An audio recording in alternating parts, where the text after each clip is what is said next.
The cobblestone streets of 17th-century Paris were a sensory overload. A chaotic symphony of life lived in the open. The air, thick with the heady perfume of lavender and orange blossom, could not entirely mask the unpleasant, ever-present undercurrent of unwashed humanity and waste.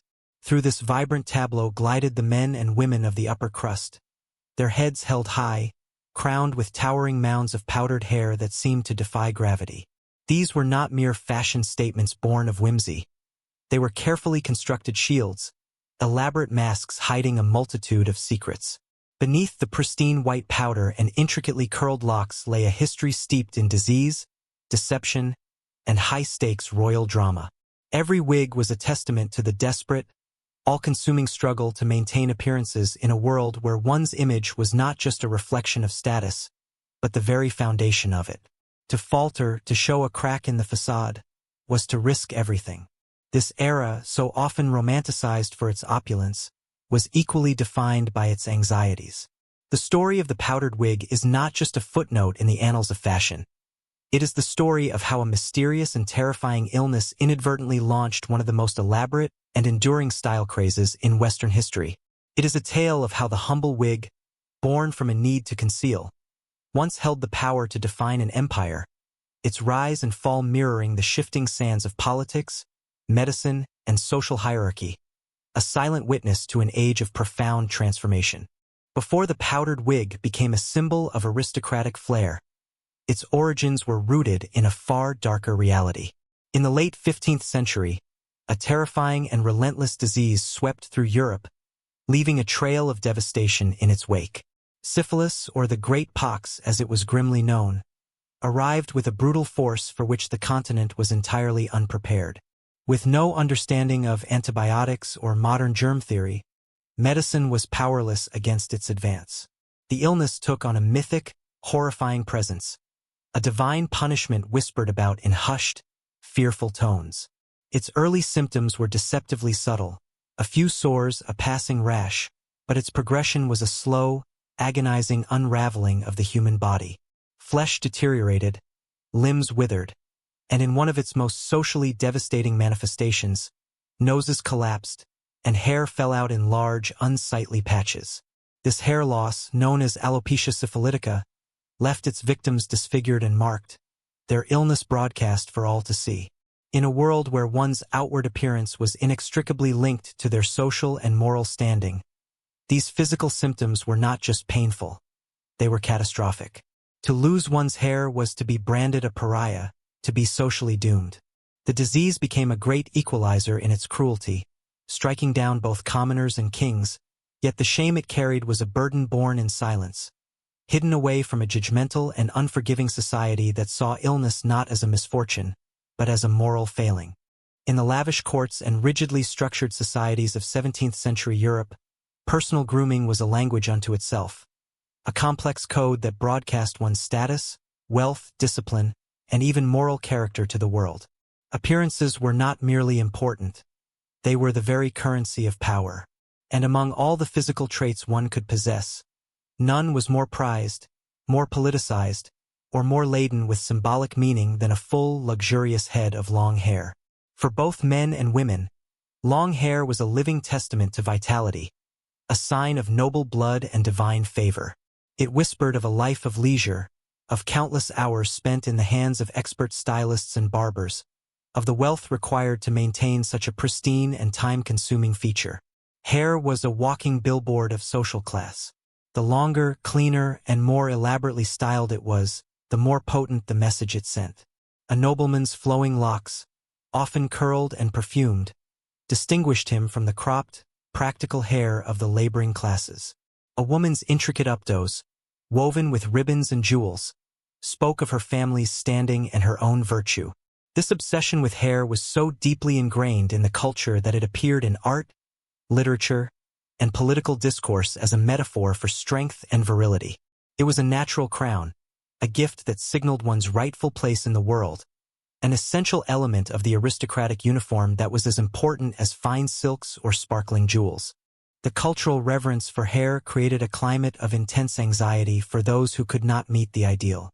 When illness, particularly a disease as feared and scandalous as syphilis, began to strip that precious symbol of vitality away. The consequences were not just personal. They were a public catastrophe. Hair loss was not interpreted as a simple medical misfortune or an unlucky accident of genetics.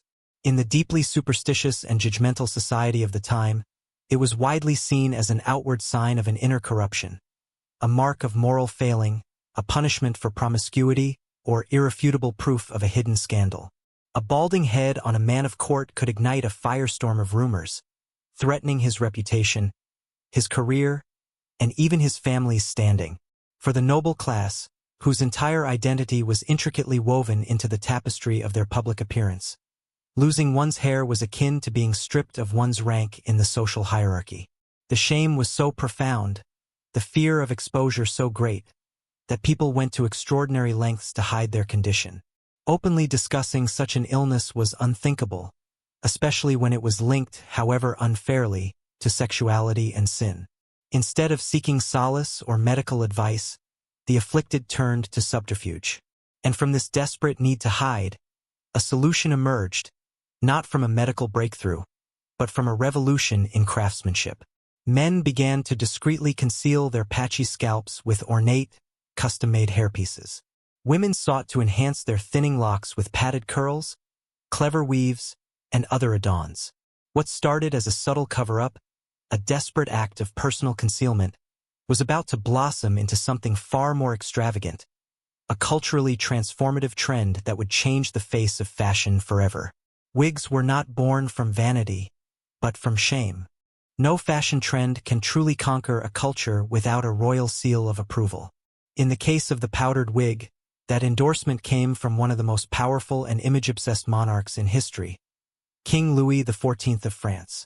Later revered as the Sun King, Louis was more than just a ruler. He was a living, breathing symbol of French majesty, the epicenter of a universe he had meticulously crafted around himself. From the glittering hall of mirrors at his lavish palace of Versailles to the golden sun rays that adorned his every portrait, everything about Louis was curated to project an aura of absolute power, eternal youth, and divine immortality. So, when the king began to lose his hair as a young teenager, it presented a grave political and personal problem. Baldness, with its connotations of aging and weakness, simply did not fit with the myth of the virile, infallible monarch he was so carefully constructing. And so, Louis did what only a king could afford to do. He built a new identity, one strand at a time. He commissioned an army of personal wig makers, up to 48 of them at the height of his reign, to design and maintain headpieces that would not only conceal his hair loss but also reinforce the unparalleled grandeur of his image. These were no ordinary wigs. They were towering monuments of hair, dramatic and theatrical, crafted from the finest human hair to extend his silhouette, making him appear taller and more imposing. Each wig was a crown in its own right, only larger, more versatile, and, in many ways, an even more telling indicator of his supreme status and unwavering authority. As with all things in the orbit of the Sun King, his personal choices in fashion did not remain personal for long. The king's adoption of the perruque, the formal name for these elaborate wigs, sparked an immediate and unstoppable cascade effect throughout the French court and beyond. Within a remarkably short period, it became virtually unthinkable for any man of noble birth or aspiring status to be seen in public without a wig crafted in the royal style. To do so would be a serious social and political misstep. This was not merely about looking fashionable or keeping up with the latest trends. It was a public declaration of allegiance. Donning a wig was a way of aligning oneself with the king's power, a visual pledge of loyalty to his culture and his reign. To reject the wig was to reject court culture itself, a move that could lead to social ostracism and a swift fall from favor. The perruque quickly transformed from a personal accessory into a mandatory piece of the aristocratic uniform, required for attendance at all royal gatherings, political meetings, and significant social events. Yet, beneath the powdered curls and ornate, flourishing designs, the wig continued to play its darker, more practical role. It remained a carefully constructed mask, a shield of elegance designed to hide what was considered unspeakable. A finely made wig could conceal much more than just thinning hair. It could effectively cover the oozing sores, blotchy skin, or lumpy, disfiguring scars left behind by devastating diseases like syphilis or smallpox, allowing the afflicted to maintain their place in a society that valued perfection above all else. While wigs served the dual purpose of projecting status and concealing illness, they also offered a surprisingly practical solution to a ubiquitous and irritating problem of the era: head lice. In a time when personal hygiene was limited and bathing was an infrequent luxury, these tiny parasites were a common and persistent nuisance for people of all social classes. Combing them out of long, natural hair was a tedious and often ineffective battle. Wigs, however, presented a strange but effective form of pest control. The standard practice for wig wearers was to shave their natural hair completely or keep it cropped extremely short. This made it much more difficult for lice to find a permanent home on a person's head. The lice, instead, would infest the wig itself. This was a significant improvement, as it was far easier to delouse an inanimate object than a sensitive human scalp. The wig could be sent off to a professional wig maker to be boiled, thoroughly cleaned, and baked in a small oven, a process that would kill all the lice and their eggs. Wig makers developed sophisticated techniques to not only clean and treat the hairpieces but also to repowder and rescent them, giving them a fresh, clean aroma and a new lease on life. This process was akin to a spa day for one's hairpiece, ensuring that the aristocrat could maintain an appearance of cleanliness and refinement, regardless of the persistent critters. In this way, the wig became a clever, if unconventional, tool of hygiene, a sanitary buffer between the wearer and a very common, very itchy reality of 17th century life. As the wig craze reached its zenith, the objects themselves became increasingly elaborate, evolving from simple concealments into complex works of art. The powder used to whiten them, initially just a practical measure, blossomed into a trend all its own, adding another layer of artifice and style. While modern perception often defaults to a stark, uniform white, the reality, especially for women, was much more colorful and expressive. Softly powdered hues of violet, blue, gray, and even delicate pastel pinks became highly fashionable among the upper class, allowing for personal expression or coordination with a specific gown or seasonal event. And the ingredients of this powder were as varied as they were surprising. It was not merely for show. It was functional, designed to mask odors, add volume, and help the wig maintain its carefully sculpted shape. Common bases included finely milled rice powder, wheat starch, or talcum. However, in their quest for the perfect white, some even resorted to using chalk or the less skin-friendly plaster of Paris.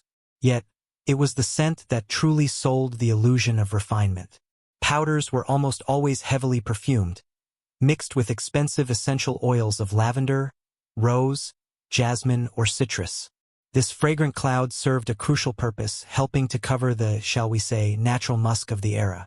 In a world before daily bathing and deodorant, scented hair was a luxury of almost magical appeal, a sign of ultimate sophistication that enveloped the wearer in a personal aura of perfumed elegance, masking the less pleasant realities of 17th century life.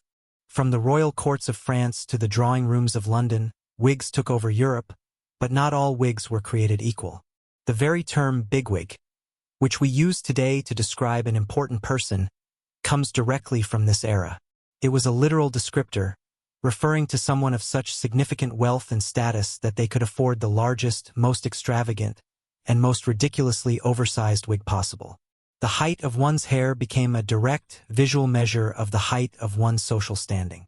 The trend became so integral to the economy and social fabric that by the late 1600s, France had established a formal wig makers' guild to regulate the booming industry. By the 1770s, it was estimated that nearly 1,000 professional wig makers were employed in Paris alone, crafting pieces that could cost as much as several months' wages for an ordinary worker. As with all great fashion trends, once the aristocrats had firmly adopted wigs, everyone else wanted in on the act. Suddenly, blacksmiths, merchants, clerks, and craftsmen were saving their wages to purchase their own, albeit smaller, versions. They began powdering their hair and strutting through the streets with a newfound, noble-like confidence. The elite were horrified. This mimicry by the lower classes provoked a veritable identity crisis among the aristocracy. The French nobleman, the Marquis de Mirabeau, famously lamented a social encounter where he was impressed by a finely dressed man, only to discover it was his own blacksmith's son. To the aristocracy, the thought of their carefully curated style being co-opted by commoners was an existential threat. They fought back the only way they knew how, by making their own wigs even more outrageously elaborate. Jewels, feathers, and even models of ships or bird cages were incorporated into women's hairstyles, some becoming so enormous they required internal support scaffolding just to hold their shape, a desperate attempt to stay one step ahead of the masses. The story of the powdered wig is a captivating tale of human ingenuity, vanity, and the complex interplay of social forces. It reveals how fashion is rarely just about art or self-expression. It often evolves as a direct response to deep-seated anxieties like illness, insecurity, and the primal urge for imitation. The wig began its life as a desperate measure to conceal disease, a mask for the shame of physical imperfection. Over time, it was co-opted by royalty and transformed into a powerful tool for commanding attention and projecting authority, becoming an indispensable symbol of imperial power. Finally, as it was adopted by the masses, it lost its exclusive allure and became a victim of its own success, its extravagance collapsing under the weight of revolution and changing ideologies. The French Revolution, with its rejection of aristocratic excess, dealt the death blow to the peruke. In England, attacks on hair powder in 1795 made the style prohibitively expensive for most, and it quickly fell out of fashion. The wig, once a cultural powerhouse, retreated from the streets and salons, becoming a fashion ghost that now hovers forever in the portraits of museums, in the formal attire of British courtrooms, and in the enduring legacy of idioms like bigwig.